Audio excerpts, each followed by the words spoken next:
I recently was asked to review this device and I looked forward to it.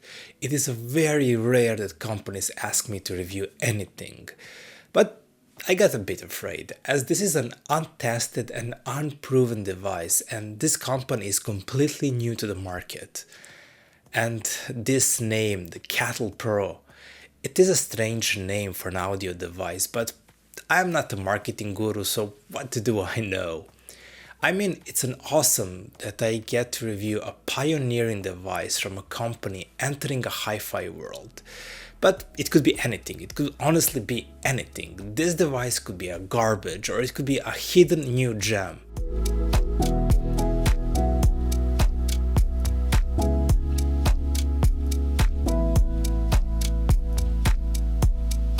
What's important is perspective, how much this device is able to disrupt the market against the likes of Wiim, Fosi, SMSL, etc.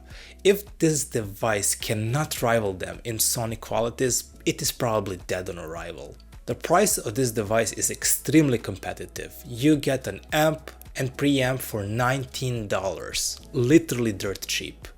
Get your DAC and passive speakers or active speakers and you're done. Boom, hi-fi audio. But not everything is what it seems and there's always a reason why something is cheap. I always believe no matter how good the value of a piece of gear is, you always get what you paid for in the end. I will try to speak candidly about both the good and the bad as there are few of those in these devices.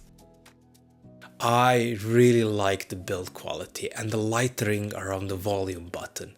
It is an aluminum heavy body, which is awesome. There is no plasticky build, and yes, there is a light in a power button and around the volume ring too, which is always a welcoming change from the boring designs we often see. It is also not big.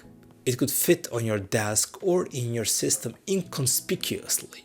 So I really gave them credit for design and quality. There is a modest connection of inputs and outputs, nothing special here. 2 analog inputs and, believe it or not, a subwoofer in, which is a great thing indeed. Like main devices in this price range, how strong the power brick and the power cord you buy will dictate its power. I always recommend buying the largest and the biggest for a more constant power supply, but even buying like a middle in their range is good because it offers you around 200 watts of constant power for your speakers, which is always a great thing to, drive your speakers to have more power in your power supply. Sound-wise, there's also a lot to like here. This is a Class D amplifier and you get all the perks of Class D amplifier. They are very efficient and usually play well with a lot of different speakers. One of the perks is also how well they present things on a table, or should I say soundstage. There's a great clarity and transparency when presenting instruments and vocals. They have enough room for our ears and brains to visualize them.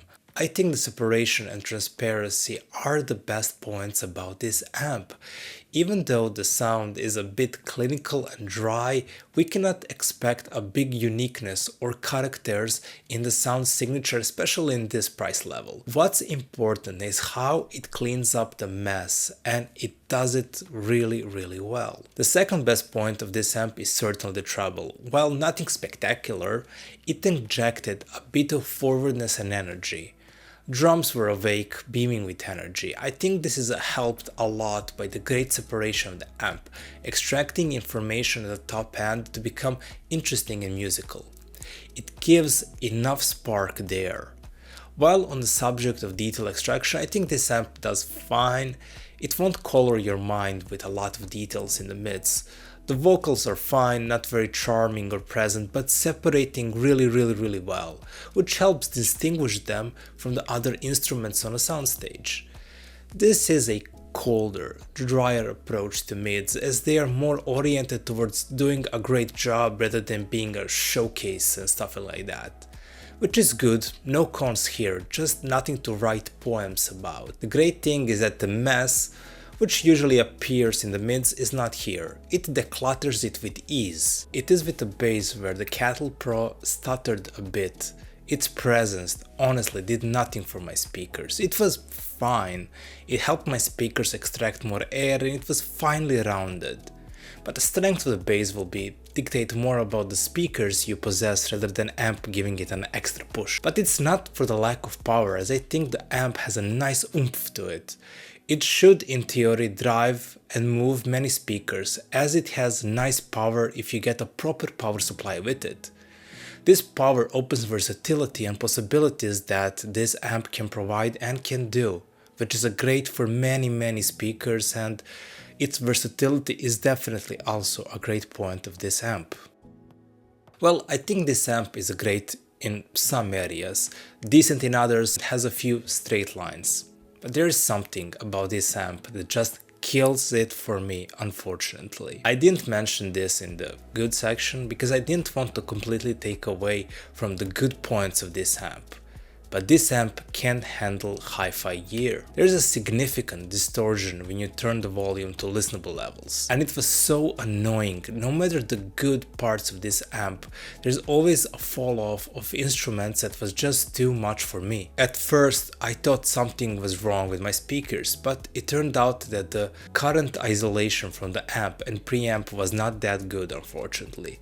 There was too much static running through the woofer, which was unbearable for my audiophile ears. Beside that, while I like the treble's response and impulse, it sometimes seemed to be a bit harsh and not polished enough. There were also some flat moments from the bass and the mids, which could be maybe my main issues with them. But the first point, the high noise and the distortion levels, was what made me really sad, as this amp had a lot of potential.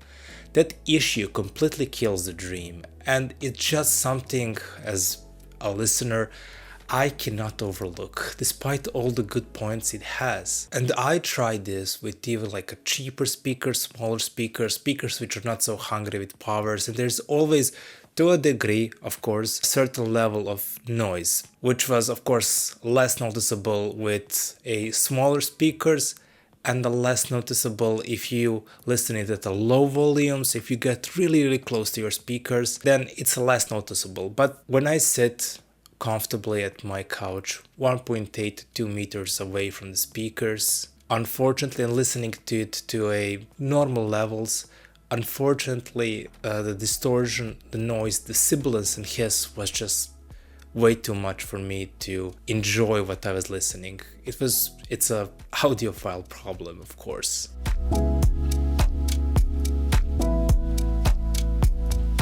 Comparing this with other established brands in this price range, I originally wanted to go piece by piece, but I'll take it as a face value. Products from Fosi, SMSL, etc. are a bit more expensive, but are more usable and manageable. Unless you only plan to use this as a desktop amp for some really near-field listening, its flaws show up really fast. The Cattle Pro can challenge them in a lot of areas, especially in clarity and treble, but noise and distortion kills the dream of choosing Cattle Pro over established brands, and that's such a shame. I love the looks of this device, and I think competition is always great to bring more innovation at this price level. I honestly can't wait to hear Cattle Pro 2.